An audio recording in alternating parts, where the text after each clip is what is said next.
यह आदमी एक ही बार में पूरे देश का खाना खा गया। उनकी मेहमान नवाजी का बदला चुकाने के लिए उसने उनके लिए काम करना शुरू कर दिया। सिर्फ 2 मिनट में उसने बड़े बड़े इलाकों को साफ कर दिया, बहुत सारी मछलियां पकड़ी और उन्हें छोटे छोटे लोगों में बांट दिया। लोग बहुत खुश हुए और उससे वहीं रुकने की विनती करने लगे। लेकिन गिल्लीवर अपनी खोई हुई पत्नी को लेकर चिंतित था, इसलिए वह राजा के पास जहाज मांगने गया।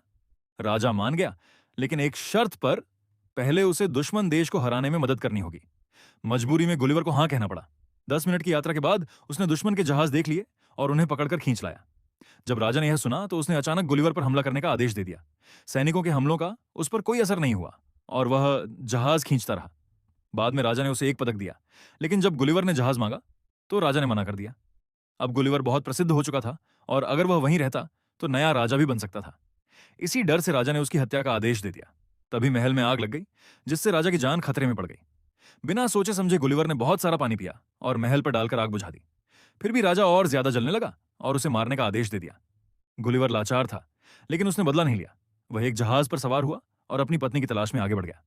जल्द ही वह एक अजीब द्वीप पर पहुंचा, जहां लोग उसके जितने बड़े थे। खुशी से वह उनकी ओर दौड़ा, लेकिन वे असल में इंसान के आकार की कठपुतलियां में निकली। अचानक उसके पीछे एक विशाल परछाई आई। जब उसने मुड़कर देखा तो उसके सामने उससे 3 गुना बड़ा एक दानव खड़ा था। इस भूमि में गुलिवर खुद छोटा हो गया था। एक विशाल किसान ने उसे एक अनोखी चीज समझकर पकड़ लिया और पिंजरे में बंद कर दिया। अब गुलिवर को लोगों के सामने एक सर्कस के जानवर की तरह दिखाया जा रहा था।